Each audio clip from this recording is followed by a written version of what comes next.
Astro life जी में आपका स्वागत है। जानते हैं कन्या राशि वालों के लिए अप्रैल महीना कैसे रहने वाला है। 1 से 30 अप्रैल तक आपका महीना ये कैसा रहेगा, इस विषय में जानकारी लेते हैं। 29 मार्च को शनि अपना राशि परिवर्तन करके आपकी राशि में सप्तम भाव में मीन राशि में प्रवेश कर गए हैं। यह प्रवेश तांबे के पाए का होता है।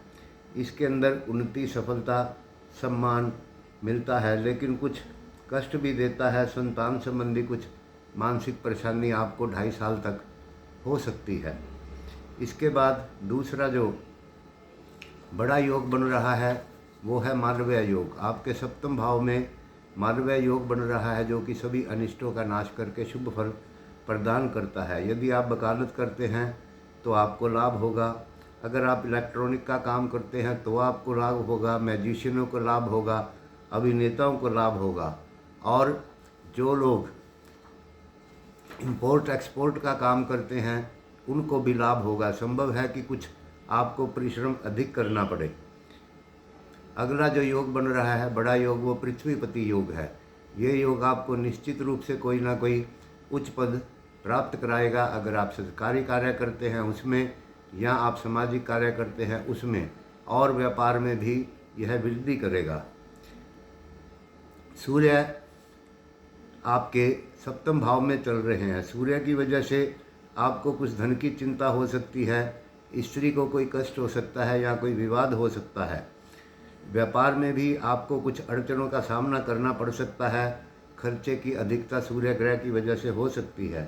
14 अप्रैल को सूर्य अपना राशि परिवर्तन करके आपके अष्ट भाव में उच्च राशि में प्रवेश करेंगे। इसके प्रवेश से आपके मन को कुछ संतोष प्राप्त होगा। अगर आप बीमार चल रहे हैं तो बीमारी से आपको छुटकारा मिल सकता है। 7वीं नीच दृष्टि से धन भाव को देख रहे हैं, जहां से कि कुछ धन हानि के संकेत यहां से मिलते हैं। परिवार में भी किसी प्रकार का विवाद या कोई हानि संभव है। मंगल 3 अप्रैल को आपके 11वें भाव में नीच राशि में प्रवेश करेंगे, जिसकी वजह से आपको किसी काम में बाधाएं आ सकती है। अपने बहुमूल्य सम्मान का आपको ध्यान रखना चाहिए। चोरी आदि होने के भी संकेत हैं। किसी प्रकार की हानि हो सकती है। छोटे भाई को भी कुछ दिक्कत हो सकती है, और आपका मन भी कुछ विपरीत दिशा में ऐसी स्थिति में जा सकता है। और आपको संतान से कोई अच्छा शुभ समाचार इस समय में प्राप्त होगा, और संतान को आपकी की उन्नति होगी।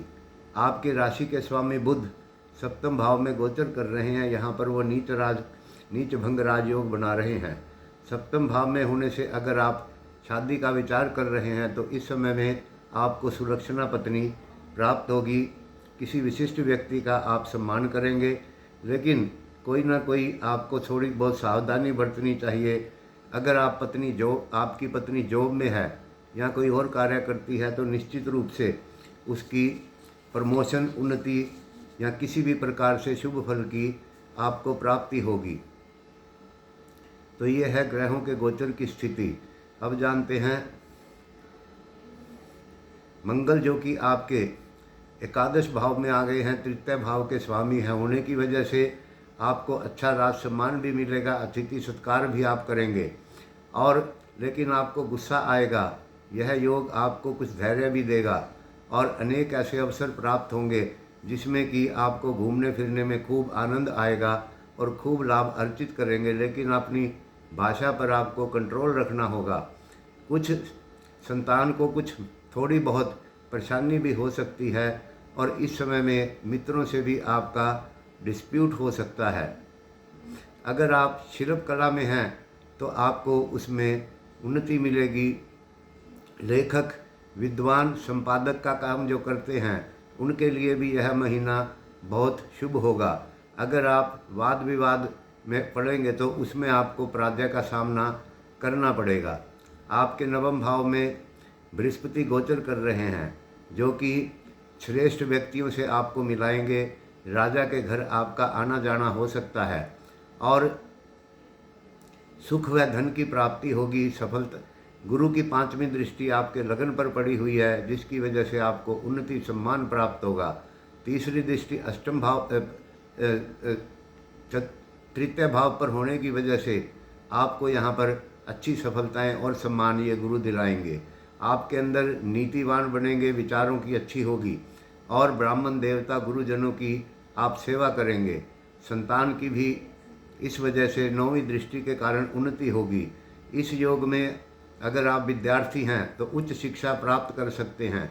आप कुल की परंपरा को आगे बढ़ाएंगे और उससे आपको लाभ भी होगा और सदाचार की भावना भी आपके मन में आएगी। शास्त्रों और कलाओं से आपको अच्छा लाभ होगा। देवता की, पितरों की भक्ति करने से भी आपको उन्नति प्राप्त होगी। किसी तीर्थ स्थान की आप यात्रा कर सकते हैं। आपके पराक्रम में वृद्धि होगी, यश प्राप्ति होगी और आपको प्रसिद्धि भी इस समय में प्राप्त होगी। शुक्र आपके 7वें भाव में द्वितीय भाव के स्वामी होकर उच्च के बने हुए बैठे हैं। इससे आपको धन में वृद्धि एवं अगर आप विवाह करना चाहते हैं तो अच्छे कुल में उत्पन्न स्त्री से आपका विवाह हो सकता है, जिसका कि स्वभाव भी उदारदायी होगा। इस गोचर की वजह से आपकी लोकप्रियता बढ़ेगी, लेकिन थोड़ी बहुत चिंता भी कर सकते हैं। युवाओं के लिए प्रेम करने के लिए ये समय भाग्यवान है। 7म भाव में शनि कुछ मनोविकार देते हैं और मित्रों से भी कई प्रकार की शत्रुता इस समय में हो सकती है। अगर आपका विवाह इस समय 2.5 साल के अंदर होता है तो विवाह से आपको शादी से कई प्रकार का धन प्राप्त होगा और शुभ समाचार भी आपको मिलेगा।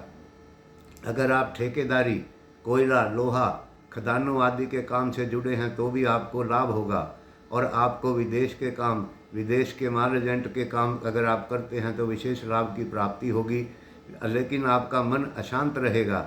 जीवन काल में आने वाली आर्थिक समस्याओं से आप विचलित हो सकते हैं, लेकिन भाग्य भाव में बैठे हुए गुरु आपको विशेष प्रकार के सुख प्रदान करेंगे, सभी अनिष्टों का नाश करेंगे। इसके अलावा अगर आप शिक्षक, अध्यापक आदि कार्य करते हैं तो उसमें भी आपको सफलता मिलेगी।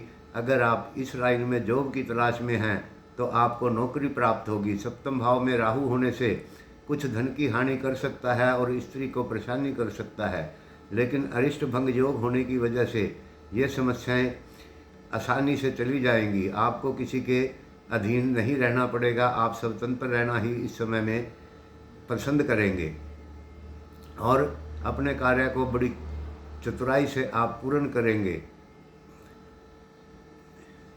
इसके अलावा यह योग वाला व्यक्ति स्वभाव में कुछ क्रोध करता है और दूसरों से झगड़ा कर लेता है, उससे आपको हानि होगी। घमंड से भी आपको दूर रहना होगा। जीवन साथी के स्वास्थ्य पर कुछ विपरीत प्रभाव पड़ सकता है। लगन भाव में चंद्र राशि में केतु का गोचर कुछ झगड़े देता है, दुर्जनों से भयभीत करता है, जीवन साथी आदि की निंदा से चिंतित होते हैं। लेकिन शुभ ग्रह नीच भंग योग होने की वजह से ये समस्याएं मामूली तौर पर आपके हो सकती हैं। मित्रों, ये है वृश्चिक राशि वालों के लिए 1 से 30 अप्रैल का राशिफल। अपना ध्यान रखें, हमारे चैनल को सब्सक्राइब करें, लाइक करें, शेयर करें। धन्यवाद, नमस्कार।